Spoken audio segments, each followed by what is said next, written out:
All right, and we are the Nonprofits. I'm currently your substitute host, Matt Dillahunty. Dennis Loubet is not available today, and I'm joined by Linnea Dowley, Beth Presswood, and the almost ever-present Russell Glasser. Very nearly. Yay. And we're trying to keep up on our do a show every week schedule, and that way when we miss shows, it doesn't seem like we go for months. There won't be a show next Saturday. We may do another substitution show or whatever, but there won't be one. Too many conflicting things going on. So, as a reminder, we're sponsored by the Atheist Community of Austin, a nonprofit educational organization promoting positive atheism and the separation of church and state. You can find out more about the ACA at our website, www.atheist-community.org. And in addition to this program, we also produce a live public access television program where we take phone calls and have discussions. That's the Atheist Experience. You can go to atheist-experience.com for more information about the show. We're live on Sundays from 4:30 to 5:30 p.m. Central. Let me get most of the announcements out of the way real quick. Tomorrow is the first Sunday of the month when we host our lecture series at the Austin History Center. Aaron Ra, who most of you will know from his wonderful educational videos on YouTube, will be coming down to do the lecture. And it'll start at about 12:15 at the History Center, which is at 9th and Guadalupe. And the topic of the lecture is what we can and cannot honestly say we know. After the lecture is over, we've got kind of a special board meeting thing, and then it'll be off to the TV studio where Aaron will be the guest sitting in, and he'll be there to take calls and talk to people and have a good time in general. Other events that are coming up, the American Atheist National Convention is happening in Des Moines, Iowa, April 21st through 24th.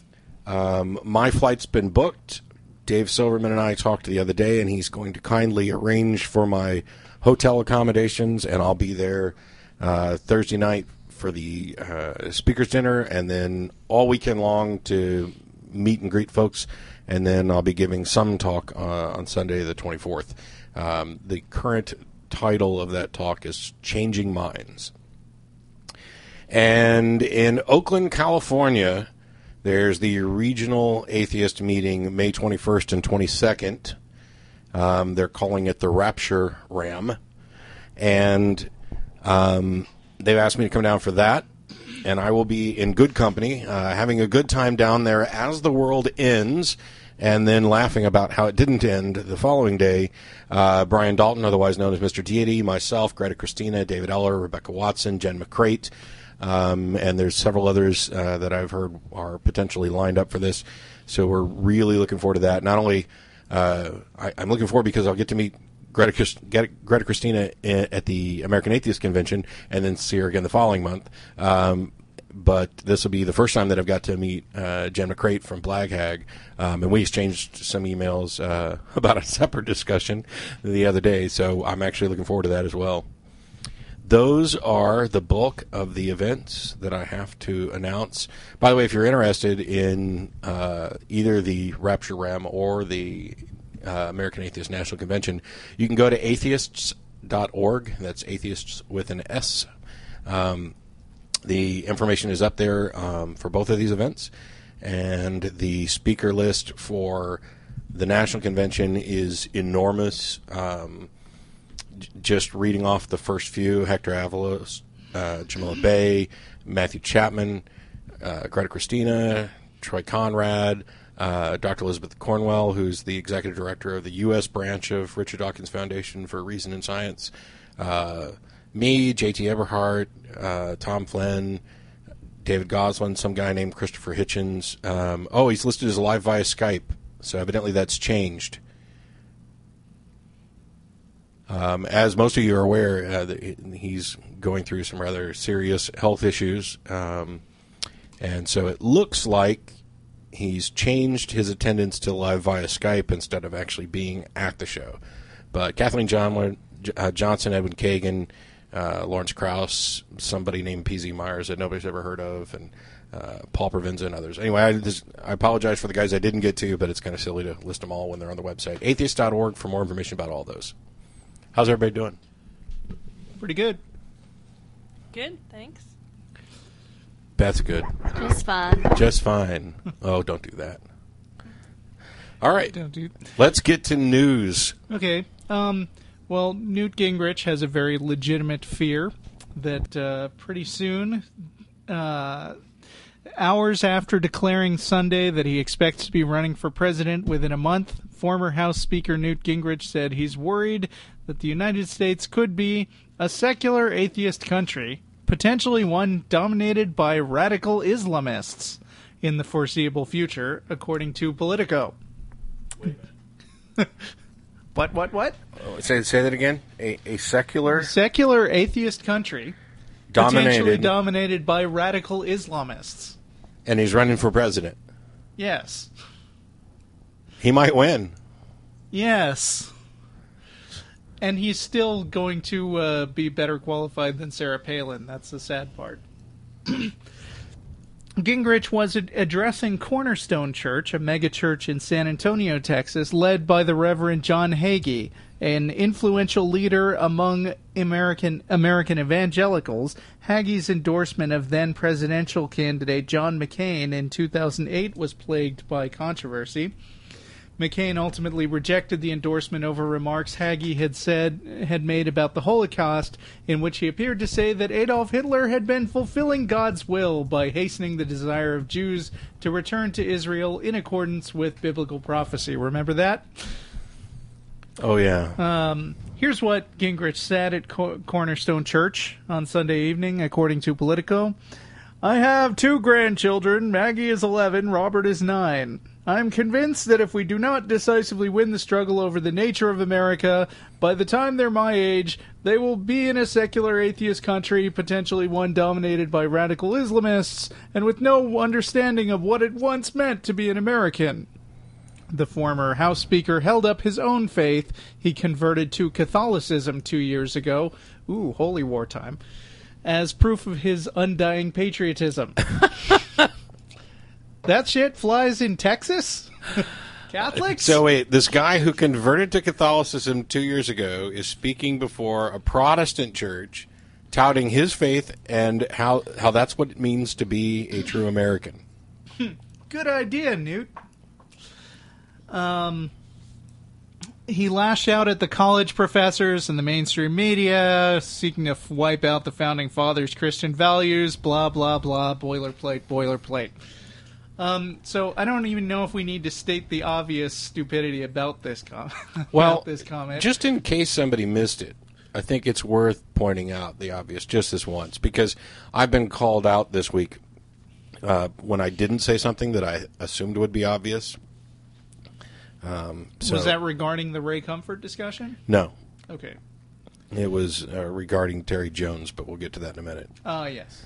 So the obvious thing here is that if it's a secular atheist country, it's not dominated by radical Muslims. Yes. If there's a country that's dominated by radical Islamists, it's not a secular atheist country. By definition, it can't be. Yeah. But I think I understand this comment a bit, having suffered through Chuck Colson's book, The Faith, because a major theme in that book was that while Chuck Colson seems to divide the world up into Christian and not Christian. Yes. And I mean, I don't necessarily lump radical Islamists in with radical fundamentalist Baptists, right, or with crazy Wiccans, or with UFO believers, or, yeah. Well, I like to read Reddit a lot. And yes, just a couple of days ago, I saw a cartoon on there where a Christian who had an atheist friend was thanking the atheist, and she said, "Oh, thank God that you're here." And then she stopped herself, and she said, "Wait a minute, you're an atheist." And so she changed it to say, "Thank Allah," because she believed that, and she wanted to be, more tolerant. So this is definitely a thing that exists and is a meme. And same situation with us getting called Satanists. Yeah. Well, the thing is, I think that a lot of Christians believe is that there can't be atheism. There can't be a void. And the void will get filled with something, presumably radical Muslim fundamentalist. Right. So. But I mean, of course, it's still stupid because as soon as the country gets taken over by Islam, it will, by definition, no longer be secular. And I mean, secular is just used on the right as a generic bad word, and very obviously, Newt Gingrich at least doesn't understand what it means. Yeah. There's another kind of level of irony here in that we live in a country that is supposed to be secular, that is not supposed to have a state religion, that is not supposed to have government endorsement of religion. So he's not talking about the United States becoming, an officially Islamic country. What he's doing is saying, despite the fact that we live in a country where the government isn't supposed to endorse any particular religion, currently, I like the fact that almost everybody in the United States, or the vast majority, share my beliefs, and I'm terrified of any world, any country, where they don't share my beliefs, with respect to religion. Now, I don't think he grasps that many of the things that he believes and that he values are valued by people of many different religious beliefs, including those of us with no religion. The ideas of freedom and free speech and the pursuit of happiness, the things that the United States was actually founded on, those are shared by many people.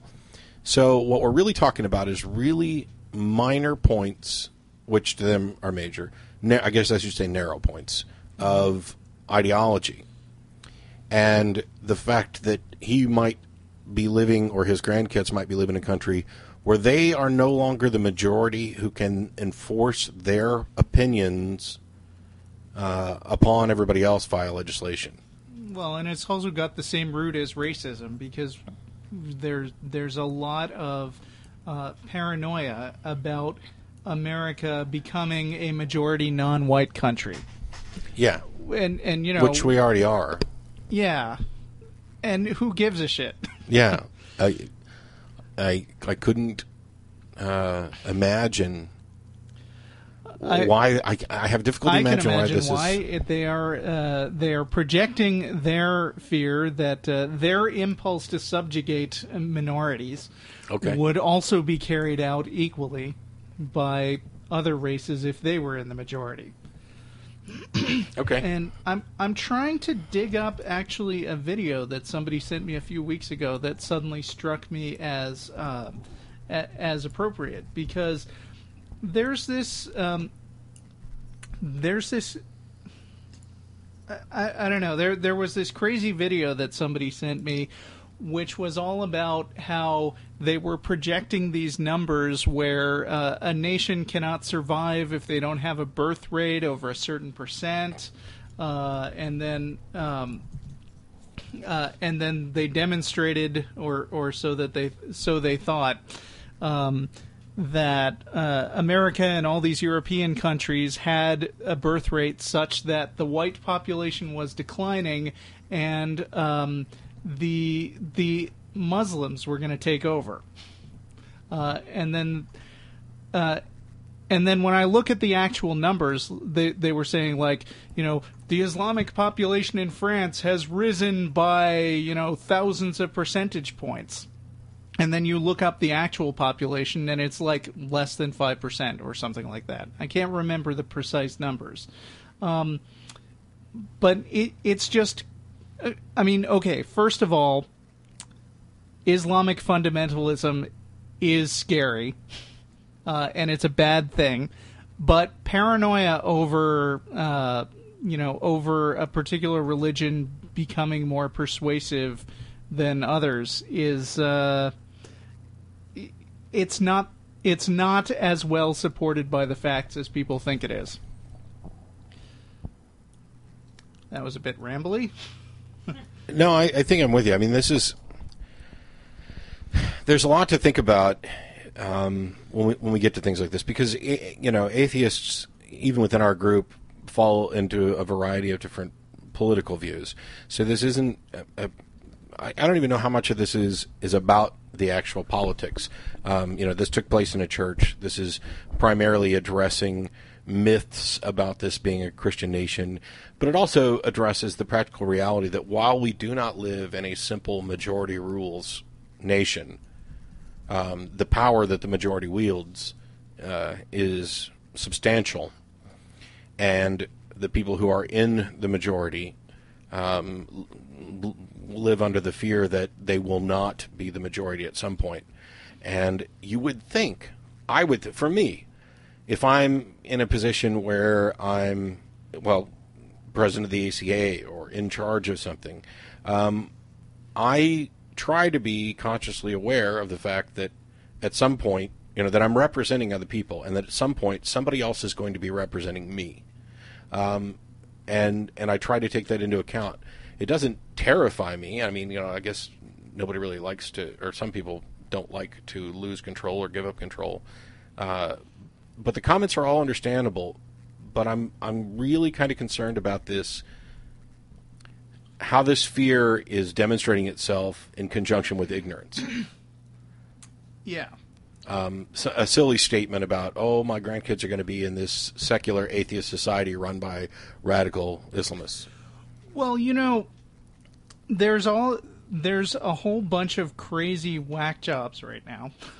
Not to overgeneralize or anything, but saying that we have to be on the lookout for Sharia law taking over in America. Right. I think I can confidently say that there is no portion of the population here, atheists included, especially atheists, with whom Sharia law is popular. And yet we've got crazy people passing laws saying that America can never have Sharia law in it. And I think a few weeks ago, a guy emailed us with a link to a judge's ruling saying that a certain case would be decided by Sharia law. Right. And our Frank looked into this case, and what he concluded was these guys had almost certainly signed an agreement between themselves that said, we agree to let Sharia law determine whatever contract we sign. And the judge did not say, no, I'm not going to allow you to make this agreement between yourselves. From what I saw, the judge basically opted for the agreed upon arbitration. Right. And the fact that it was under Sharia law is kind of irrelevant. It's like if you and I signed an agreement. It didn't say anybody's heads were going to get cut off, for God's sake. It's like if you and I were under an agreement, and we've done this before in Jewish communities and other communities where the culture itself has some way of resolving issues. And so people enter an agreement that instead of going to court, we are going to settle this by arbitration outside. Right. Companies do that. Yep. Sometimes that's morally dubious. They do that contracting with their employees as well, and there are problems with this. And I like the fact that the judges get to review this to determine, okay, yes, this seems reasonable, or no, we can't let this go forward because what we're really talking about is somebody's fundamental rights being violated, somebody being taken advantage of.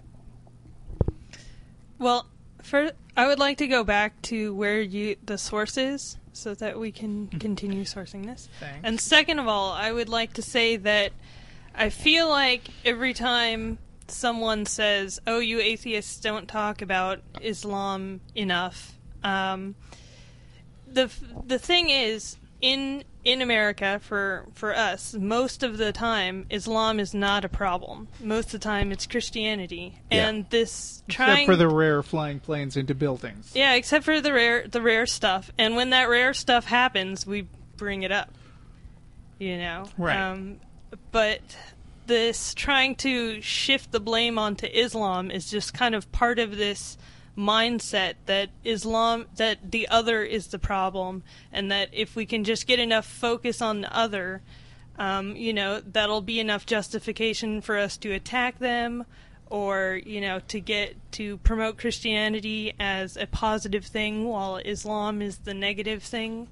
And just to create this kind of us versus them sort of thing. It's like, oh, you always bash us, but you never bash them. And so I don't really like having to play into this. I bet you're scared because they'd kill you, which P.Z. Myers calls fatwa envy. Yeah, well, yeah. They wish they could say the same things about us, I'm sure. Yeah, but they can't get away with it here. There's a lot of crazy Islam stuff going on in the Middle East, but there's not as much crazy stuff going on here. And while we care about what's going on there, it's not always that's relevant to America. That stuff isn't going on in America as much. If we were broadcasting out of Afghanistan, and if we were reasonably comfortable of our anonymity, we would be bitching about Islamic law all the time. Well, yeah.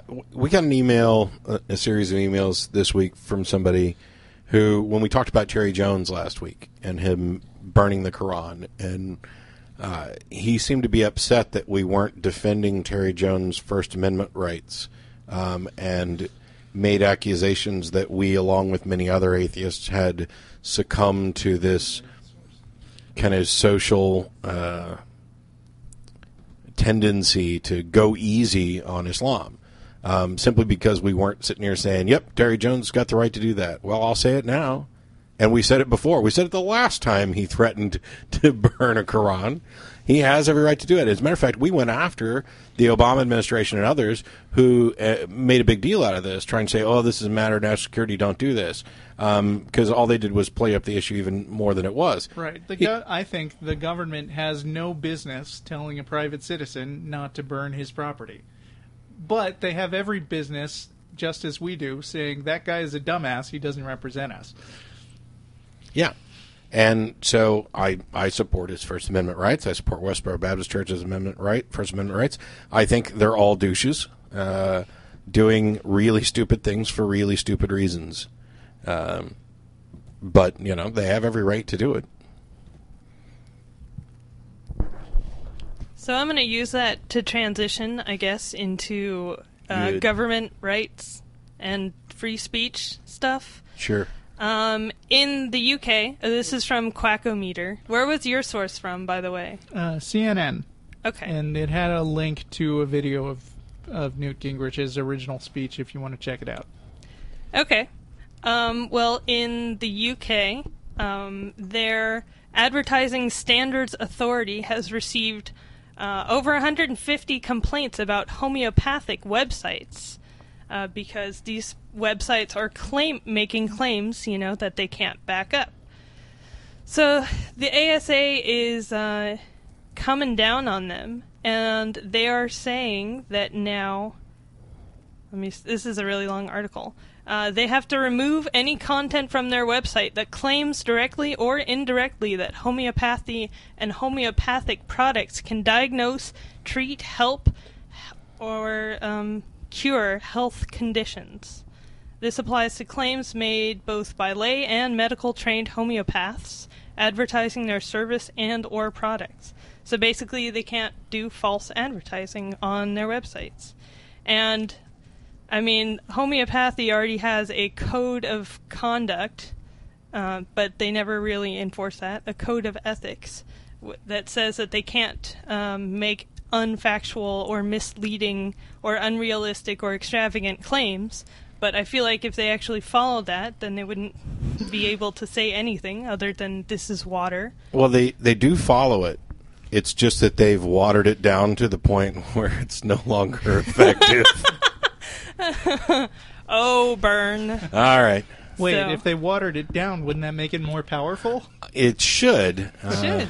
But it would be more powerful in the opposite direction. Yes. Oh, that's right. Because, like cures like. So, yeah. So if you make claims then the more you water it down, the less it'll be believed. I don't know. I suppose so. I guess. Yeah, so really, we've established we've lied in order to cure lies, and then we watered down our lies so they'd be more effective at curing lies. There we go. That works. Sounds like how it goes. Yes. I am the homeopathic master. So good on Britain for cracking down on that, and good luck on trying to keep websites accountable. But usually, if they're trying to sell something, then it's pretty easy to crack that down. And yeah, I don't know. They show a picture of like a malaria treatment from a homeopathic. That's the kind of thing. That's why Britain really has a problem with this. And America does a little bit too, but it's mostly in Europe, I feel like, where they try and sell this stuff that just won't work and is very wrong. Yeah, it's one of those issues that come up a lot, both in the full spectrum of subjects that skeptics deal with, when it comes to addressing false claims, and in the subset of skepticism that is atheism, this idea of what's the harm. And okay, if you've got a headache and you take this homeopathic nonsense, odds are it's probably not going to do too much harm to you unless your headache is a symptom of something more serious and you then don't get it treated. But when you talk about homeopathic quote-unquote remedies or treatments for things like malaria, where we know that this stuff does nothing, now you're talking about real harm. And we got an email like 45 minutes before the show started from someone whose name I'll leave out. It's short, but it addresses the same thing from the religious angle that we've hit a million times, and I thought it would be good to just get everybody to chime in on this with an example or something. I have a question that's probably rather simple, but first a little background information. I consider myself an atheist and my family is Christian. I'm very close with my father about my beliefs, but with opposite viewpoints, we sometimes debate religion and such. Last time we had a debate, he brought up the point, what if he's wrong? What does he lose? The best thing I could come up with is that he's lived his life as a lie and there's no second chance. What do you have to say about the subject? Good answer. Yeah? Well, the worst thing, in my opinion, at least for the moderate Christians, is that you're encouraging this lack of understanding. You're encouraging that just taking things on faith and not thinking about things and not really contemplating consequences and contemplating reality. I mean, you're just encouraging a fantasy life and not a fantasy life that you recognize as one. So it's discouraging science, and it's discouraging rational thought, and it's discouraging real solutions to real problems. Right. What I would say is the thing about a bad meme like religion is that if one person has faulty beliefs, you're right, it's probably not such a big deal. But if lots of people have faulty beliefs and they construct a system in which it is perceived as a virtue to hold on to these faulty beliefs no matter what, then overall it drags everyone down and it makes everyone's one shot at life worse off. I mean, it encourages creationism and pseudoscience over critical thinking and real science and all the useful technology and life extension and whatever that comes with it. Sure. So we've got, if in fact you're wrong, every minute that you spent, worshiping was wasted. Every penny that you donated was wasted. And not only was it wasted, but it went to encourage this sort of fallacious thinking in others. There you have limited the sort of things that you can do and enjoy about the one and only life you'll get. You've encouraged credulity in others, and there's one more that was kind of raised peripherally that I wanted to hit real quick. and it's one that Linnea started touching on, which is that the idea that once you believe something, once you've reached a conclusion, there's that old phrase that a conclusion is the point at which you stopped thinking or stopped questioning, you do inhibit your ability to find the truth. Once you're convinced to a reasonable degree that you have found the truth on an issue, that is the end of inquiry. And so you have denied yourself this opportunity to improve and increase the accuracy of your understanding of the universe. It's nice to have, perhaps people like his dad who are willing to question, the what if I'm wrong? I'm doing this because I don't think I have anything to lose by being wrong. There are others like Ray Comfort, who we spoke to on the show, who assert absolute certainty, who are convinced there's no possibility that they're wrong.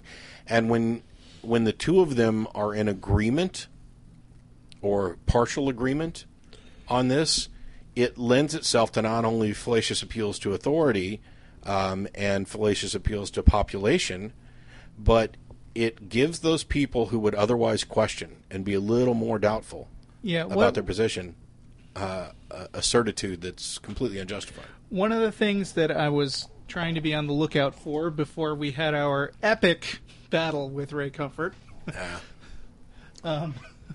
What was and this point was only reinforced by his actual opinion, was Ray feels that the more confidently you can assert something, the more likely it is that people will accept that it's true.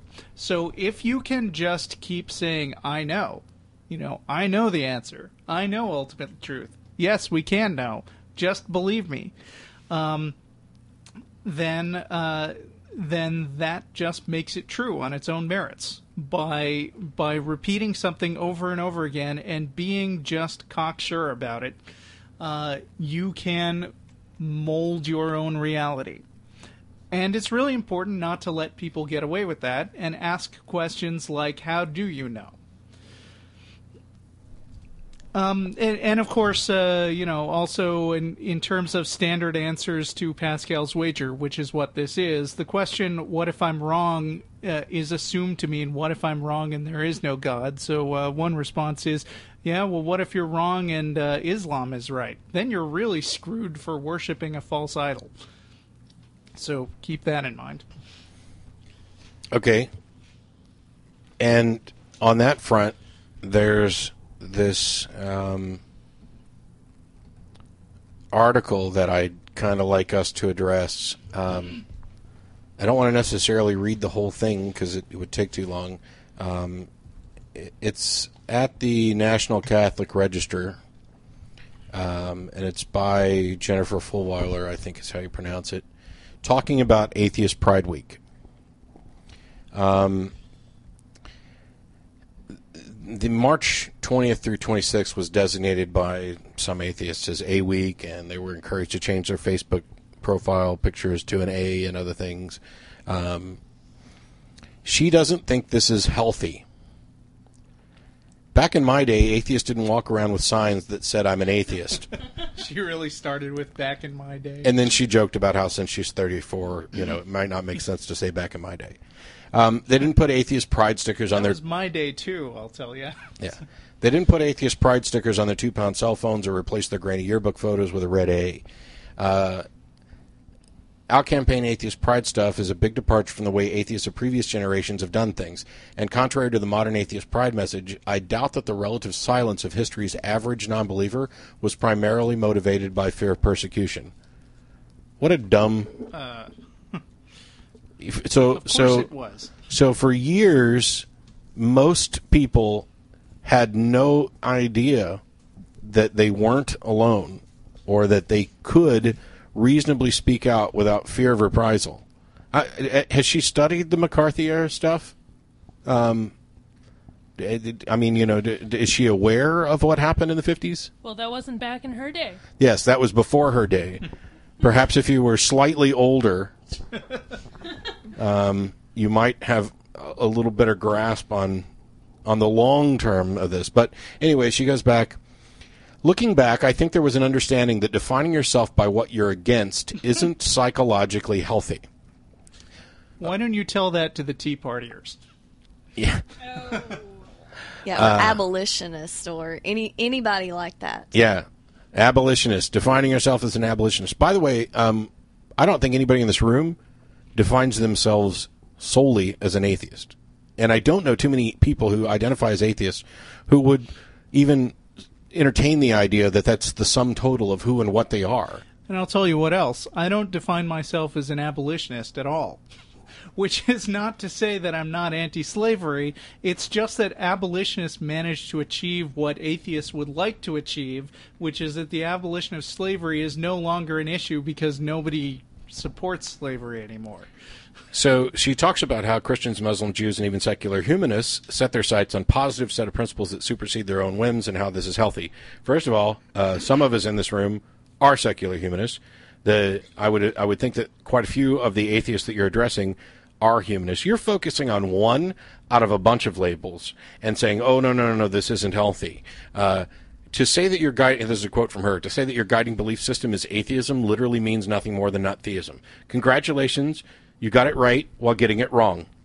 No, we're not saying our guiding belief system is atheism. We generally recognize that atheism is, in fact, not a belief system at all. It is a position on an issue. And atheists have a lot more to them beyond that. So why is it that some of us tend to identify as atheists in direct opposition to something? Why do I call myself an atheist rather than run around saying I'm a secular humanist? It's because there's a very serious problem in the world in which we live, where religion and theism and Christianity in particular in the United States are given preferential treatment, where those who do not agree are marginalized citizens. And this is a divisive and sometimes brutally harmful belief system. I define myself in direct opposition to that because it is the issue that I think needs to be addressed. Saying, oh, I'm a secular humanist is great. I am. But saying I'm an atheist immediately addresses the problem that I want to address. It's the same reason that while I'm a skeptic, and I'm a skeptic on all topics, I still identify primarily as an atheist because that is the area on which I'm focused. Because the majority of the population believes something that they cannot justify, that is scientifically absurd, that is divisive and harmful, and I find it just almost idiotic that some people would say, why would you define yourself about something you're against? I mean, as Beth pointed out, you've got, abolitionists. When slavery was a big deal, I'd have been saying, I'm an abolitionist. It's not a big deal at the moment, so that label falls by the wayside. Uh-oh. Well, I would like to say it is kind of a big deal because that's where all our clothes are made, are in sweatshops. Okay. I don't know that all my clothes are made in sweatshops. But I'm certainly opposed to that. So she finishes up with this. So to the folks participating in A Week, I'd like to say one thing. Become Catholic. Well, okay. What? That probably wouldn't get me very far. So maybe I'd say something else, too. Be careful about embracing atheism as an identity. Explore the tenets of secular humanism or even some of the atheistic flavors of Buddhism. But know that you're heading down a dangerous path if you spend more time... that we haven't done that already. Go on. You're heading down a dangerous path if you spend more time thinking about what you're against than what you embrace. I'm against you and your silly ideas... and I do not spend more time thinking about you than thinking about the things that I actually embrace. I think there's a basic difference in tone between... I see this sort of article come up a lot, this sort of prissy, hand-wringing article, not saying, I think atheists are wrong and here's why, because I can totally get behind that. Yeah. That's what we ask for on the show, and that's what we give in response. This is a concern troll. Yeah, but, this kind of article doesn't say you're wrong. In fact, she doesn't even address the actual issues. She says, oh, my, you're going to regret it if you say this stuff. Please don't say it. Which, as much as I'm gonna, bash a Newt Gingrich or a Ray Comfort for having ideas that are silly, I'm not going to tell them, don't say that. She's just so focused on the A word. The A word. It's the word. And prissy is exactly the correct word for her. She's not saying, oh, people, you really need to believe in God. It's not good to not believe in God. She's saying, it's not good to say you're an atheist and be all upfront about atheism. Hide your atheism under some kind of label. We know it's still there, but just, don't put it all out front. Yeah. Her reaction is the precise reason that I use the label. Mm-hmm. She's trying to stifle awareness of atheists. She's trying to stifle conversations on the subjects, and I'm trying to promote both of them. And that's, I think, the big difference. Right. Do pay attention. Yeah. And hey, Catholics, please, it's not good to identify yourself with a church that supported the Nazis and that has hid pedophile priests and all these other things. We understand that you still believe in transubstantiation and other things and that you used to believe. Just maybe you should investigate some other labels that are, kind of less, I don't know, in your face maybe. Absolutely. Linnea's in. Yep. You win. I was going to transition. Go. So, actually, in the middle of this, I've remembered something else that happened, speaking of needing to investigate and all that sort of stuff. So, as you may or may not know, a whole bunch of metal Bible books, 70 Bible books, were found in a cave in Jordan. And it looked like they were going to, they were made out of metal. And it looked like they were going to be, contemporary written Bibles from the, what were the guys who went around with Jesus? The apostles, the disciples. Yes. Yeah, they were written in stuff in metal. They wrote it in metal, but it turns out it's fake. Yeah. Fake. Surprise. Yeah, and I was kind of. This is an article from around.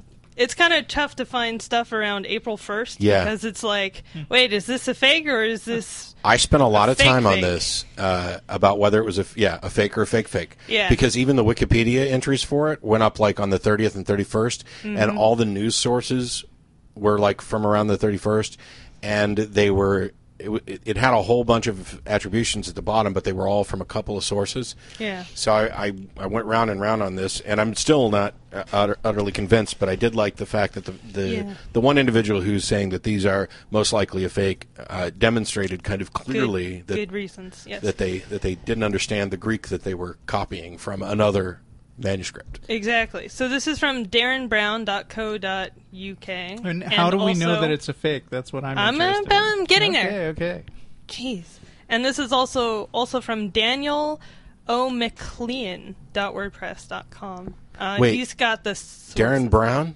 Darren Brown. Derren? Yes. The magician turned skeptic. Okay, now I'm even more skeptical. Huh. Okay. I love him, but I mean, He has a good summary, but this other guy is really good at deconstructing why it's a fake. This Daniel O'McLean.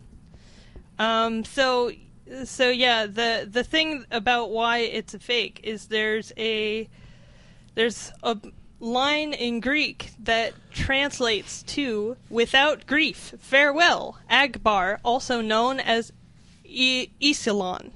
And that means that's just gibberish. It doesn't mean anything until if you look at a text from 1958, well, that was translated in 1958, the line says, "For Selman, excellent and harmless man, farewell. Agbar, also known as Esilon, son of Monothos, constructed this tomb for his excellent son," i.e. Selman, "in the 3rd year of the province." So this is a text, and they just took out part of it because it looks like real Greek, and because it is real Greek, and it ends up just being a nonsense phrase that doesn't mean anything. And the other way that they can tell is that they're not differentiating between Lambda and alpha, I think. Yes, between lambda and alpha, which both have an upside-down V shape. So it's by someone who didn't really know how to properly write Greek, which, I mean, I don't know how to properly write Greek. Well, those disciples were like fishermen and stuff. Maybe they were mostly illiterate. Yeah, but there's no reason why they would take an excerpt from some weird thing in the middle of nowhere. Oh, and by the way, that has nothing to do with anything. That is not a slam or an insult on fishermen. No.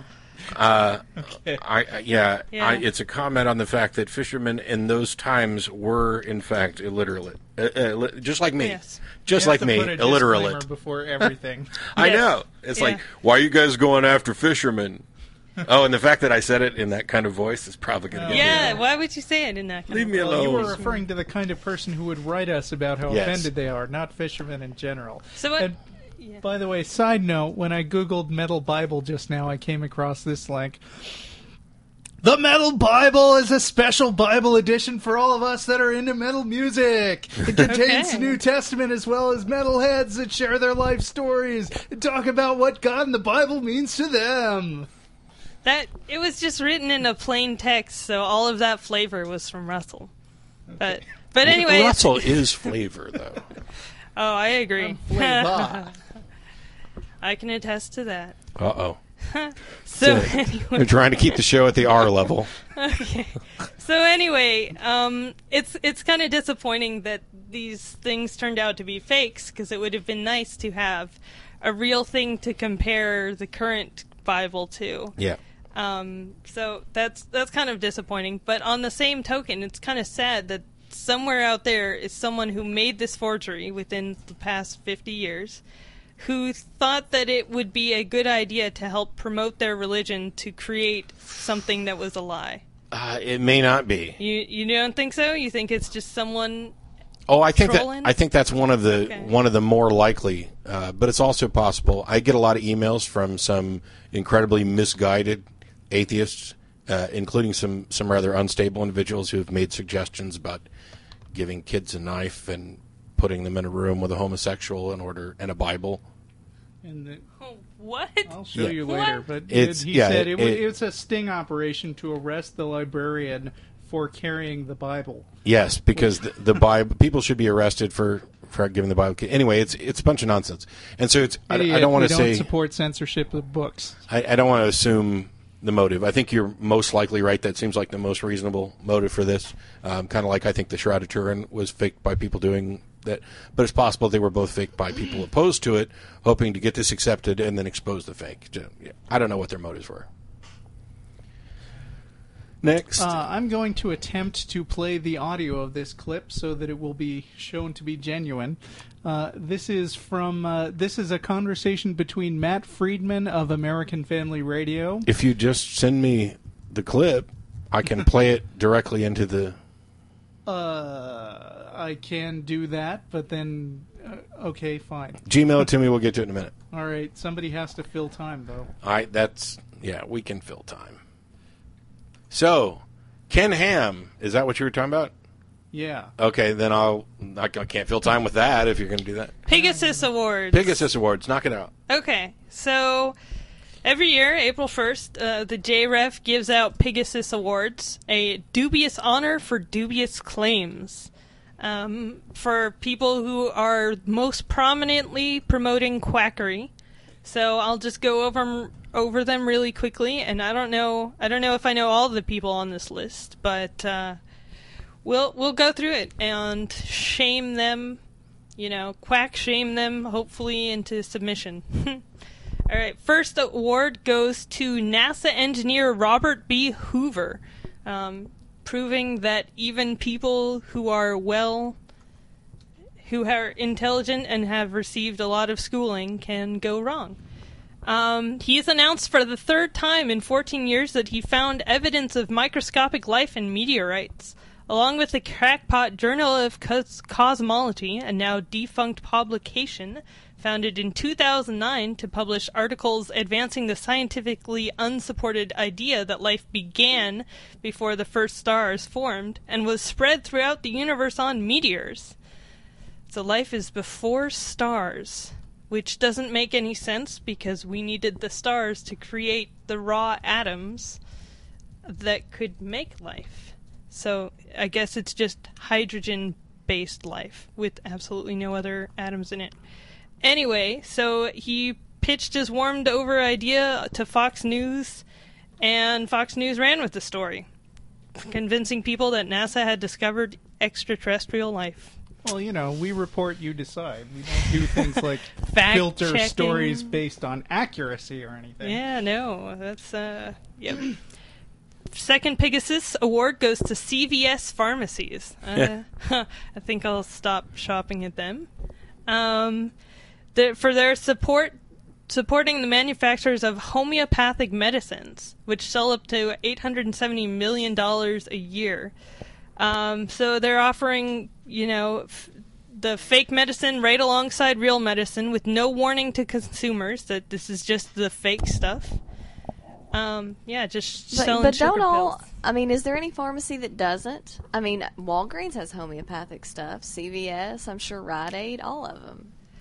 How are you going to not shop somewhere that sells it? I mean, Whole Foods is full of unscientific crap. And Sprouts. Sprouts has no actual medicine. We went there to buy some stuff a couple times. No. It's really sad to me that, you know, the health food stores that are actually promoting real health stuff, you know, often get tied into this overzealous stuff of over-promoting. Yeah, woo. We have to stop at Sprouts on occasion because they're like the only people in town that we found that have the milk that she likes, and she's kind of particular about milk. I'm very particular about my meat. I have to find hippie meat. So, what I was shocked is there's like, I don't know, 4, 5, 6 aisles of supposed remedies. I mean, it's more than I've ever seen. And as I walked through, none of it is legitimate medicine. They have no pharmacy there. There is no legitimate. So I actually walked up and asked the guy, "Do you guys sell any real medicine here?" And he said, "No." Good on that guy. I wish I'd have had it on tape. Yeah, it's a paycheck. Boo on Sprouts, and boo on all the pharmacies that carry and enable this stuff. Yeah. I mean, I don't want to hit too hard on the ones that carry both because they are giving some people... You know, they're in the business to make money, and they're selling stuff that people want. However, they do also have a responsibility. Yeah. I don't know. I don't feel like making money should ever be a legitimate excuse for endangering people's health. Yeah. So. All right, you sold me. Okay. Screw them all. Speaking of endangering people's health, the next award goes to Dr. Oz. Oh. Yeah. He's an Harvard-educated physician, and he appears on ABC News a lot, and he gives legitimacy to the claims of the Brazilian faith healer, John of God, who uses carnival tricks to take money from the ill people. He has his own show now. Yeah. The Dr. Oz show. Oh, does he really? I think he's one of the, Oprah crew or something. He's Oprah. Oprah does not do a good job of fact-checking. She's another one of those people that just kind of let stuff go. And it's too bad because she has a chance to make a legitimately good impact. And it's sad to me that she promotes people like Dr. Oz. I would suggest that everybody contact the James Randi Educational Foundation. Mm-hmm. Not only thank them for doing the Pegasus Award, but I think we should make a suggestion that Oprah get a Lifetime Achievement Award, a Lifetime Achievement Pegasus, for all of the other Pegasuses that she's contributed to, if that hasn't already happened. That's true. Yeah. So he's also promoted John Edwards, who pretends to talk to dead people. Yep. And, yeah, he's crazy. All right, next Pegasus Award, Best Comeback, goes to Peter Popoff. That's actually, watching videos about James Randi revealing Peter Popoff pop off was actually an important step in my becoming an atheist. So that kind of brings back good memories for me. So thanks again for continuing to diss pop off. He's a faith healer that makes millions of dollars and has been exposed and continues to be a faith healer making millions of dollars. Well, I suppose it's possible that he was a fake in the past, but is now legitimate. But I sure would like him to actually demonstrate this. Possible. There's no way to know. Well, there is a way. We can investigate just like James Randi did last time and expose him all over again. I don't know. I mean, no matter how many times you expose that he's doing something fraudulent, you could still always say, well, he was just doing that one fraudulent thing. Evidently, God needs a little help. Yeah. Yeah. Yep. I think I'm going to safely say that I am pretty sure I don't need to do that. Anyway, last award goes to... And this is the Refusal to Face Reality Award to Andrew Wakefield. Oh, yay! More deserved. Yes, I know, right? The guy who launched the anti-vax movement and has been thoroughly shown to be, a fraud and has been stripped of pretty much any credibility. And a medical license. Yeah, and continues, now he's kind of stuck in this, and so he continues to promote his anti-health agenda. So yay, Pegasus, boo to you guys. Pegasi. I like Pegasuses. I don't know, I've kind of gone over to Pegasi. All right, so we got that video queued up. Yep, it's ready whenever you say. This is going to be Mark Louie, the co-founder of Answers in Genesis, talking to Matt Friedman of American Family Radio. And Answers in Genesis is behind Ken Ham's temple, or behind his Noah's Ark thing in Kentucky, is it? Yes. Okay, go on. What's next for these people? Well, I'll be doggone. Sometimes I hate touchpads because... Are we going to be able to hear this? Yeah, well, you won't, but everybody else will. All right, now I'm going to start the clip again. I'm really interested in this arc that's coming up, and then I just talked with Ken. I said, what's next? You know what's next? You know what he told me? Well, he may have mentioned the arc or the new curriculum. No. I said, what's after the ark? I want to know what the big thing is after the ark. And he said, maybe the temple. Huh? Yes, we've been thinking about that, but it's not going to be some kind of secular, temple where all sorts of weird religious ceremonies are held. This will be a temple related to, well, we're going to create two temples, we hope, as the Lord wills, a Tower of Babel next to the Noah's Ark, but perhaps even... Not to scale? Yes. My goodness. Pretty close. We don't know. Well, see, we don't know how... a little bit different. You don't know how big we don't know how big it was. It was probably enormous, but we'll create one. So there it is again, this complete misunderstanding of what secular means, for one thing. It's not going to be some kind of secular temple where all sorts of weird religious ceremonies are held. Well, duh. Since I didn't get to hear that clip, did they also mention the Tower of Babel? Yes. Okay. Babel, he said. He said Babel. Yeah. I'm not sure which one it is. You say Babel, I say Babel. Let's call the whole thing off. Yeah. The thing is, though, didn't that make God kind of mad the first time around? What's changed this time? Their motives. Okay. The original Tower of Babel was what they wanted to get up to the heavens, but this is just trying to show people how the original Tower of Babel was wrong. So it's okay. God will understand. So on that front, I think that enslaving the Israelites was wrong, but if we do it again, we can show people that it was wrong. And wouldn't God consider that a good thing? Because our motives, So you're saying we should invade Israel and make them all build pyramids or something? Sure.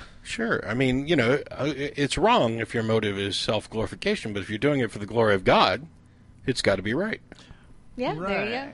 And if you're doing it for comedy, there's nothing wrong with that. I mean, I think they're pretty safe now because apparently God stopped worrying about tall buildings a long time ago.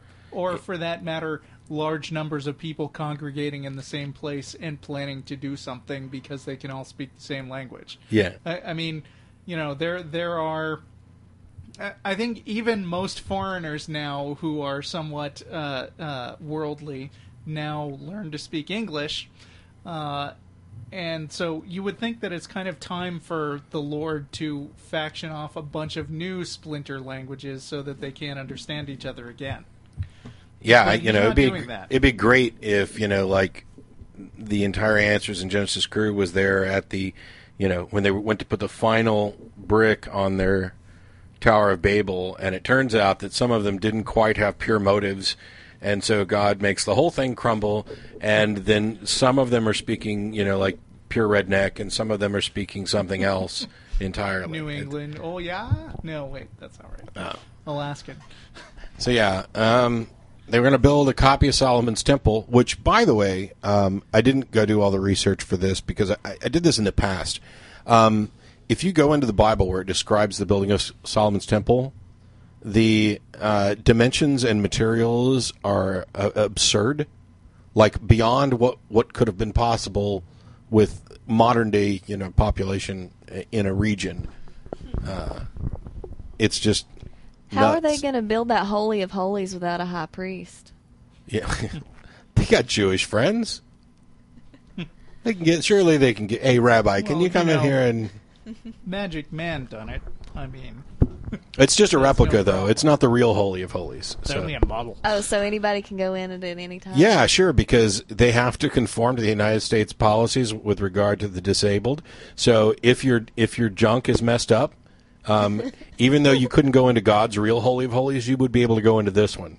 If you have a limb that doesn't work properly, whereas you couldn't go into God's Holy of Holies, you can go into Ken Ham's. So then it is a secular temple. Yeah. It's the weird religious observances that aren't going to happen. Or ritual. I don't know. We're going to... Somebody should make a Mormon temple theme park so that we can see what's inside of that. I mean, could it be a perfect replica? Maybe an ex-Mormon could pull it off. I'll talk to Brian on Monday and see if we can do a replica or something. Really? Mr. Deity is Mormon? No. Different Brian. Brian Spears from Americans United. He comes over for our game nights. Got it. So, from MSNBC.com, here's a situation for all you aspiring managers.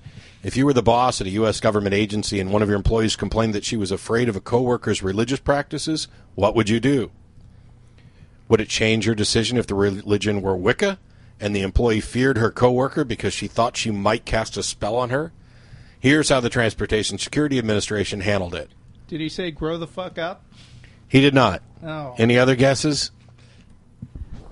Fired. They fired the witch. Oh. Each person's story is unique, but what happened to Carol A. Smith gives us a glimpse of the work life of the 400,000-plus Wiccans in the United States, and it sheds light on work life at the TSA, where the 40,000-plus public employees who keep bad people and bad things off of airplanes have started voting this month on whether to join a union. Smith, then 49, was a probationary employee on the job for just 7 months. Records show that she'd had several minor disciplinary actions. She'd forgotten her name tag one time, had been a few minutes late, had stayed too long on break, but the agent classified her performance as satisfactory. She was in the top 10% in Albany at catching weapons on the x-ray machine.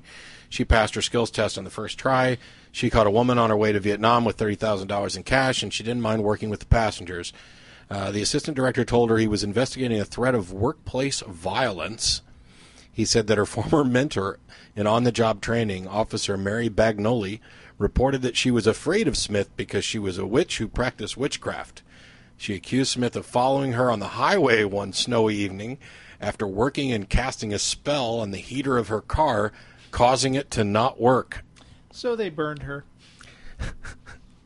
Well, actually, Bagnoli said she hadn't seen Smith's car, but she'd seen Smith. I thought to myself, what, did she see me flying on my broom? So, well, you know how you're not supposed to make jokes about bombs at an airport? Yeah. I think if you've got a crazy, superstitious coworker, you might want to hold off on the broom jokes. Yeah. So, you know, obviously, I think Wicca is just as crazy as, or almost as crazy as any other religion. I mean, you can't say they're all equally crazy, because the idea of, worshiping a Jewish zombie who walks on water and other things is perhaps slightly more crazy than admiring nature and thinking that there might be some mystical force that you can tap into. But once you cross the line of this is not only not demonstrably true, but all the evidence points to it being wrong, degrees of crazy just don't matter that much. So, yeah. But when we go back to the what's the harm, well, here's the harm. First of all, believing in silly things and identifying yourself as such puts you in a position where you might be fired, because other people who believe in silly things without good reasons might be scared of what you believe in.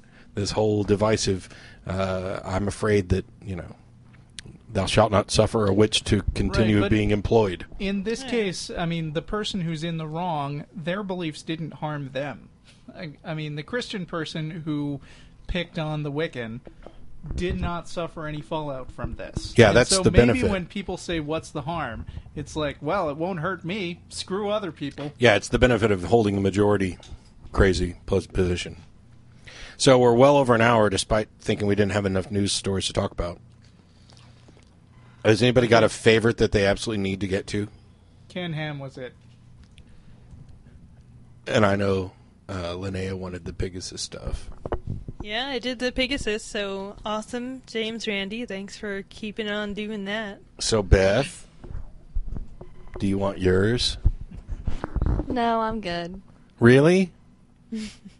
You're sure that you don't want to tell everybody how Christian football player Tim Tebow is now modeling underwear? Okay, well, you told him. Yeah, I the news. Can't fucking stand Tim Tebow. And for him to be all about purity and how he's saving himself for marriage, and now he's just going to model some underwear. No. If this was a woman, she would be slut-shamed all over the place for modeling underwear and promoting abstinence. Yeah, it would be an indecent thing.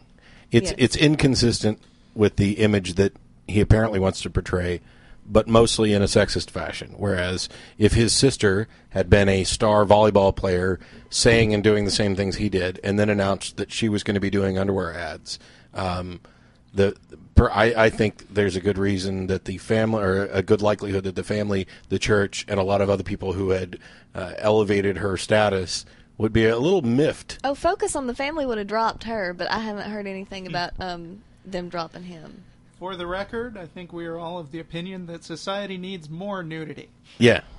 Well, Tim Tebow's not ugly. Which makes it sad, because the advertisement only has him without a shirt for half a second. But I don't know. I'm not really a fan of Tim Tebow. I don't think he is all that hot. If it was a woman in a bra for half a second, they'd be going crazy. I still wouldn't find that hot. Sorry. So this one from Hammett Metta's Friendly Atheist. D. Wampler is one of the Christian lawyers who thinks separation of church and state's a myth, and like many Christians who love their revisionist history, he seems to have a lot of influence. Wampler is currently on a mission to have the phrase "In God We Trust" posted in every city hall in the state of Missouri. And we already dealt with this nonsense in Texas, and it gets passed unanimously, so it's no surprise. But he sends a letter to the mayor of various cities, asking them, would you please consider posting "In God We Trust" prominently at your city hall or council chambers. Enclosed, please find a sample resolution. So he's already written up a sample law that they can just fill in the blanks and propose. And it's the whole, whereas God We Trust became the United States national motto on July 30th, 1956, whereas the words have been used on U.S. currency since 1864, whereas the same inspiring slogan is engraved above the entrance to, blah, blah, blah. Wham, please pay more attention to me and give my superstitions special treatment. Yeah. So, it's unanimous in Taney County and in Buffalo and Jasper County. But Danny Ferguson's an atheist who happens to be a member of the Adrian, Missouri City Council. The mayor of the city, Larry Ritter, plans to raise the issue of the "In God We Trust" phrasing the next city council meeting on April 11th. And at least in Adrian, the vote won't be unanimous. Danny had sent an email. I've notified the mayor and city attorney that I intend to vote against this. I also contacted the Freedom for Religion Foundation. Even if they can't do anything about it, I want people to be aware of what's happening. To be fair, this is, despite the fact that it shouldn't be, the national motto of the United States. They're factually correct, even if they are misrepresenting the situation in the whole. My biggest objection to this is, my biggest objection is that it should have never been the motto, and that this is something we should continue to work to correct. There was nothing wrong with E Pluribus Unum. But the other objection is, this majority belief is in a position where they evidently feel so threatened that they need to do this, which I think is a good thing. I like the fact that they are recognized. Well, I wish they'd kind of gone without noticing that they're losing their position as majority. But I don't like the fact that we are wasting time and money for elected officials to do nonsensical things to reaffirm somebody else's religious belief. It is not only a monumental waste of time and resources, it is encouraging of the same division and marginalizing of other citizens. It's like we made this colossal reactionary mistake in the 50s, and we're going to keep reaffirming that mistake despite recognizing the problems that have occurred because of it. And it shouldn't be this hard for people to realize that, yes, I'm in the majority, but I don't get to impose my beliefs over everybody else merely because I'm in a majority. There needs to be something substantive on which to build this. So, yeah.